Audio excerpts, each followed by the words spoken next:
Robert. Well, howdy, y'all. What's shaking, AC? I guess that's your accent because having been in Texas, you still talking like that. I reckon I'm going to be talking like that for quite some time. Okay.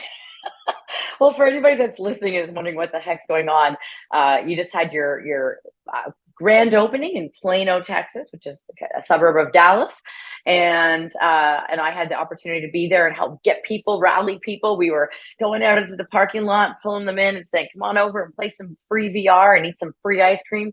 What a fun time! I'd like to just say a shout out to all of the franchise friends of ours, both franchisors and franchise attorneys and franchise manuals friends that came out and really were there to support your franchisee. And then I guess we kind of did the whole thing all over again in Newark in Delaware for your franchisee there. So I guess you kept the accent. Right. It was hotter than a $2 pawn shop pistol.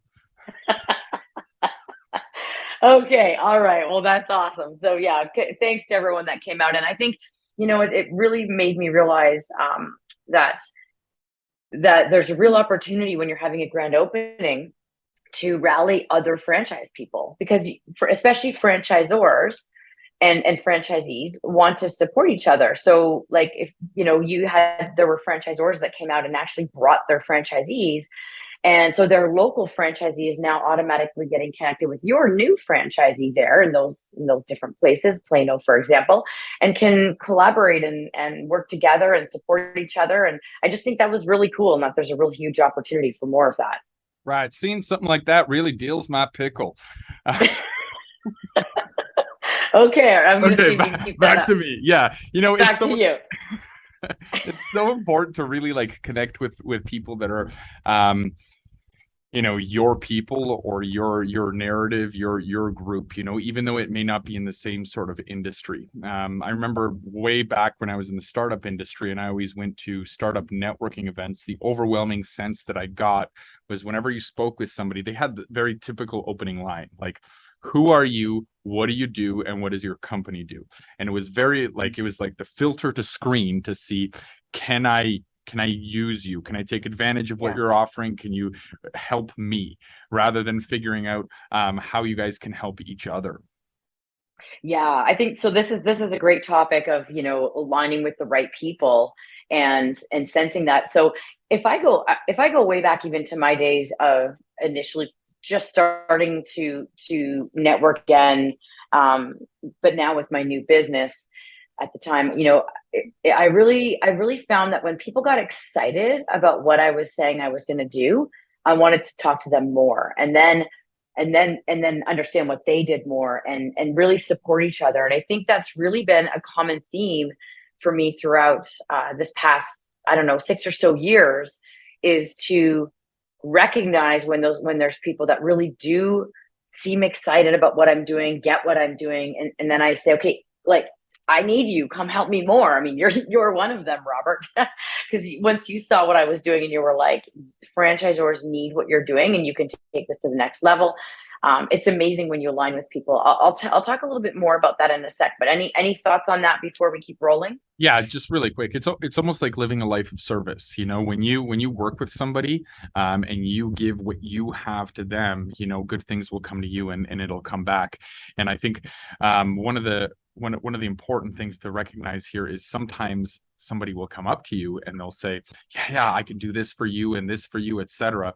But we just spoke about this on your franchise business coach roundtable, where coaches, when they say things like this, they need to deliver, right? So even when you're meeting with somebody and they kind of present that aura of contributing and helping and working together, they also have to deliver as well. Yeah.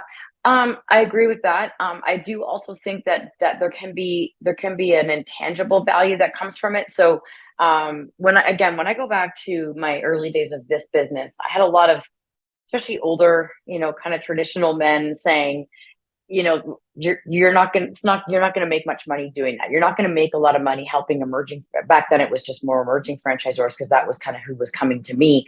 Or even, people don't want to pay for help. They don't want to pay for guidance. They want the tangibles. They want an operations manual, or they want you to do sales and then you can get paid commission. And I really struggled with that because I was like, I don't know, man. I see a gap. I see some gaps in the franchise services that are out there, and I see what I have learned in my ability to use that with franchise companies. So had to really tune out a lot of people that were like the naysayers.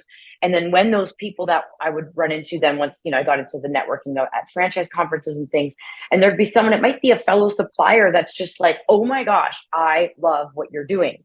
Then I would just like take that in and go, okay, they're like, people believe in what I'm doing here. I should keep doing this. This is good. And then, I had more time back then, I think, to figure, like, to spend time sort of figuring that part of my business out. So I just get on a lot of calls with people and say, like, what do you like about it? What made you say that? And, what can I do with this? What can I improve on? So I think it's really important to along with, like, really cherish the people that align with you, that raise you up. I feel like that's been a really key success factor for myself with AC Inc. and getting to the stage we're at. Not that we're that far in. We've got lots more to go, but it's helped me through, fighting off kind of the challenges. If maybe not fighting off, but getting through them.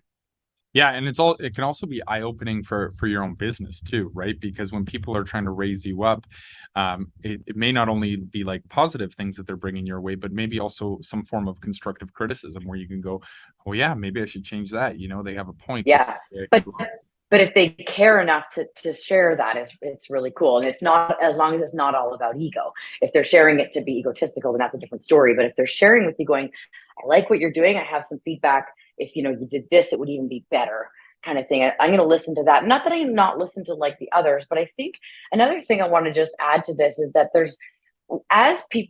especially as people start to see you get success, it's funny how the ego can kick in for those people, and they can actually want to kind of sabotage your ability to be successful. It's almost kind of like, I don't know if you've ever heard a story of when somebody's lost a lot of weight, the people around them that aren't losing weight, that should, often get jealous and like start to like put you down for it. It's funny how you got to be aware of that. I just think you need to be aware of that so that you don't get sucked into that negativity when people's ego does come out like that. Yeah, there's always going to be somebody that doesn't like you or what you're doing or is going to talk smack about you. There's always going to be people that are going to talk, so might as well give them a show. Yeah, exactly right. Now, I got a question for you then. I always say, like, that those people that raise you up, those are sort of signs that like what you're doing is working. Like I think about my dad in the early days of M&M, when he was starting this business, and a lot of people were like, what the heck are you doing? How did he know that, even though people were like almost laughing at him? And I feel the same. When I first started, a lot of people were really questioning everything. How do you know that you should keep going? I've got a couple ideas, but I'd love to hear what you think about that. Like, how do you know whether, or if you ask people and they say, that sounds like a great idea, how do you trust that they actually gave it some thought, or maybe they're just being nice? Yeah, that's a big question. Actually, a lot of people are just being nice. And I sometimes almost feel like I don't care about your feelings. I care about your input. If you think it's good or if you think it's bad, that doesn't really make sense. Tell me why you think it's good or why you think it's bad. And then ultimately, I mean, CEOs and founders and leaders and entrepreneurs, hopefully they trust their intuition a lot, and they have a track record of having a good intuition. These days, a lot of times when people say trust your intuition, it's just assumed you have a good one, but you may not, right? And through that intuition, you do your due diligence and try to make the decisions that nobody else sees. I agree. I think the track record is a big one. And if enough people are believing in you and what you're doing, there's a good chance. If it's too obvious, everybody will believe in you. If people don't believe in you, that's a good sign. That's a sign that you're probably doing something a little disruptive and you're onto something. But you need some people that believe in you. I think that's what I would say are some of the indicators of whether or not, you actually have a good idea or concept or opportunity. Mm-hmm. Cool. Yeah. Good. All right. Well, is it time to wrap it up? I think it was. I had a lot of fun on this one. Are we going to do it with the Texan accent? Right. We can do that. Okay. You ready? Right. Y'all ready? 3, 2, 1. Go be awesome. Awesome.